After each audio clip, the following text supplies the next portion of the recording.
Alright, welcome back to the channel, guys. Another deck analysis video for you today. So, you might have heard of ADP Zacian deck, or you might have also heard of Lucario Melmetal Zacian deck variant, but have you guys also just taken a look at just a basic straight Zacian deck list? Well, that's what we're going to be looking at today, guys. So, we have a pure Zacian V deck. Now, we are running some other attacking Pokemon, but the deck is based around solely Zacian V, no ADP tag team, no Lucario Melmetal tag team, no any other tag team setup card. It's just going to be a rushdown, speedy Zacian V based deck. So, let's get right into it. Of course, in a Zacian V deck, we're going to be using 4 Zacian Vs. Now, Zacian V, I probably have talked about it a million times, probably the best 2-prize attacker in the game, probably the best metal type card in the game, and we're going to use this card to pretty much to get our knockouts, to get early setups, and to just do damage, big damage turn after turn after turn, and this is definitely going to be the focal point of the deck. But we are also running 2 Zamazenta Vs, so a lot of times we're going to be going against a VMAX deck. Eternatus VMAX is becoming more popular, Inteleon V is getting more popular, Dragapult V is still out there, and of course Centiskorch VMAX. All of those cards are going to be prevalent in the format, so we run 2 Zamazenta Vs just in case those cards or those decks are facing up against us. We run 2 Jirachis, so since we aren't kind of focusing on setting up with our ADP tag team, using a Jirachi to get the cards that you need early game or mid game, whatever it may be, can also be a very, very useful tool. So we're going to be running 2 Jirachis. We don't need to be running too much more than that because, again, we want to preferably start the game with Zacian so we can get right in our first turn going second and just immediately start attacking. We also run 1 Duraludon. So we run Duraludon because the new Decidueye deck is looking to be a pretty good deck in the format. And, of course, Pokemon V and Pokemon GX Pokemon can't attack Decidueye, so we run a Duraludon to sort of, counter that matchup specifically. Duraludon works perfectly against Decidueye because Duraludon's got 130 HP, but it resists grass type attacks by 30, which means Decidueye's attack, instead of hitting 90, is going to be hitting 60 on you, and he's going to have to hit you 3 times to knock out one single prize Duraludon. So that can be a very useful tool, but we also run it for that powerful beam. So it's not going to one-shot the Decidueye like it would in the ADP Zacian deck list, but still probably the best counter card that we have. And of course, we can also hit Decidueye with that first attack, Metal Sharpener, attach an energy from my discard pile to one of our Pokemon, and then attack and finish it off with that Power Beam. So we run 1 Duraludon pretty much solely for that purpose of Decidueye. We run a Dedenne and a Crobat V. Not much I can say about these guys, really just there for draw support. So Dedenne, you get to discard your hand and then draw 6 more cards. And with Crobat, you get to just draw cards until you have 6 in your hand. We run 1 of each so that if we had to in one turn, we could do both effects, play both cards in the same turn. And draw a large amount of cards, and then who knows, maybe even play a supporter card like Marnie or Professor's Research and just rip through our deck as fast as possible. And then lastly, for Pokemon, we run 1 Oranguru, a terrific little support draw card to keep on your bench. Single prizer, which is nice. It's very important to note. And Primate Wisdom there, so once during your turn you may switch a card from your hand to the top card of your deck, so it's basically just an extra draw every turn.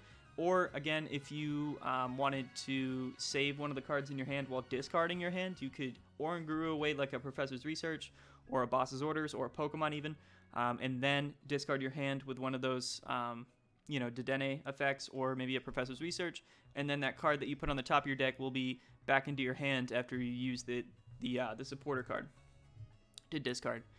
Onto the items though, so we are running 4 Crushing Hammers. Crushing Hammers is going to be an important facet in this deck, so of course we're going to be trying to load up our energies as fast as possible, attack as quickly as possible, but being able to slow your opponent down really does sort of the same effect. So with Crushing Hammers, if we get lucky, we might be able to attack 2 turns in a row without our opponent being able to attack on our Zacian, and can really turn the tide of any game. So we're running 4 Crushing Hammers, and of course we run 4 Metal Saucers. So Metal Saucer is a must, I think, in every Zacian deck. So you get to attach a metal energy card from your discard pile to one of your benched metal Pokemon. So that could be a Zamazenta, that could be a Zacian, that could be a Duraludon, whatever it needs to be.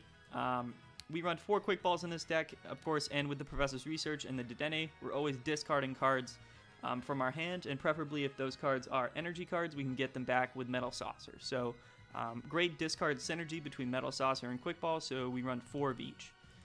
4 Quick Balls, like I said, so we get to discard a card from a hand and then just search our deck for any basic Pokemon, and if you noticed, our entire deck is basic Pokemon, so running 4 Quick Balls is essential, I believe. We also run 3 Scoop Up Nets, so we're running the Scoop Up Net mainly for the Jirachis that are there, but it can also be useful for the Oranguru. So again, when you use the Jirachi's ability, it goes to sleep, and then you can't retreat because you're asleep, and then you also can't use it again in that same turn. If you were to swap onto the second Jirachi from the bench, then you can use that Jirachi's ability, but with Scoop Up Net, of course, that helps us scoop up the Jirachi card in our active spot, bring up the whatever next card that we want. Maybe it's the second Jirachi, use that Jirachi's ability, and then if we can switch that one out, we can reuse that first Jirachi with Scoop Up Net, which can be a very, very powerful tool to pretty much sift through our deck multiple times to find the card that we need at the end of the game. And then we can also use it with Oranguru because, of course, if you Primate Wisdom, and then you use a card like a Marnie or Professor's Research that can discard your hand, then you shuffle your deck. Of course, you get to scoop up Oranguru and then play it back on the bench again, and then use its ability for the second time in one turn, effectively giving you 2 different extra draws on that turn. So we run 3 Scoop Up Nets because I think that's just a decent number of Scoop Up Nets to run. We run 4 Switch cards because, of course, Zacian can only attack once every other turn. So even if we have multiple Zacians set up, you have to get onto that Zacian on the bench. So being able to switch in and out is very important, and pretty much makes it essential for us to be able to attack every turn with our Zacian, and slowly chip away at our Pokemon or our opponent's Pokemon until we get the win and get all the prize cards. We run 1 Tool Scrapper, so kind of just like a little tech tool to throw in there. I had some space in the deck, and I think item cards like the Toughness Cape and cards maybe like Metal Goggles or even Big Charm can kind of bring those your opponent's Pokemon out of that one-hit knockout range with Zacian. So Tool Scrapper, I think, will definitely come in handy when getting rid of those Toughness Capes and dropping your opponent's Pokemon's HP down low enough to be able to get that one-hit KO with Zacian, which is what we're looking for. We run 3 Turbo Patches, again, because I said before that this deck is going to be very fast-paced. We want to be able to load up that Zacian as quick as possible, preferably on the first turn, and then attack, and then while we're doing that, setting up another Zacian or another Zamazenta, whatever it might be, on our bench. So Turbo Patch, again, is sort of like Metal Saucer, except we have to flip a coin, but that's fine because we can only run 4 Metal Saucers, so this pretty much just gives us more chances to accelerate energy onto our bench Pokemon from our discard pile. We run 1 Chaotic Swell, so there really isn't a stadium out right now that can help make this deck better, so Chaotic Swell is sort of that classic stadium card that we run to make other decks worse. Kind of the perfect counter card, and can be really useful against those welder decks, or those decks that are running the Wondrous Labyrinth stadium card. So Chaotic Swell is really neat because when we put it into play, of course it gets rid of whatever stadium is currently out there at the moment, but when your opponent tries to play another stadium card, this card gets discarded, but also their second stadium that they're trying to play, so it can be really useful in stopping your opponent in stopping them to be able to use their stadiums in the game. So one of those, because why not? For Pokemon tool cards, so we are running 2 Air Balloons. Like I said before, being able to switch in and out of our Pokemon, of our Zacians, to be able to attack every turn is essential.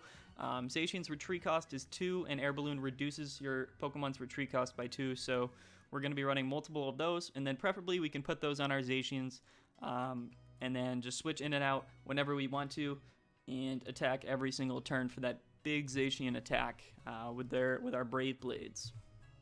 And then we run 2 Cape of Toughnesses because sometimes we're not one-shotting our opponent, so we want to make sure that we're able to live an extra turn so we can get the 2-shot.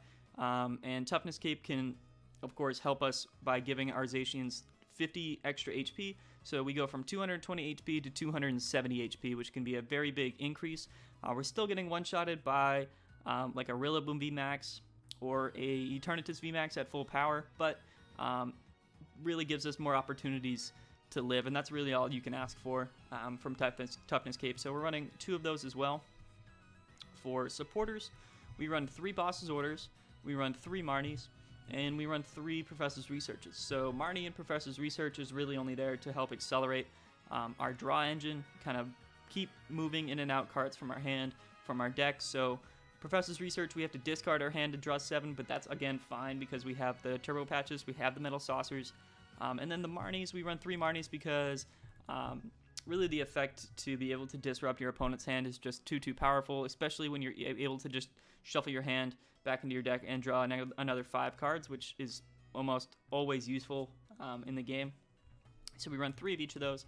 Boss's Orders, so sorry, I gotta breathe here. Boss's Orders, of course, is super important in almost any deck these days.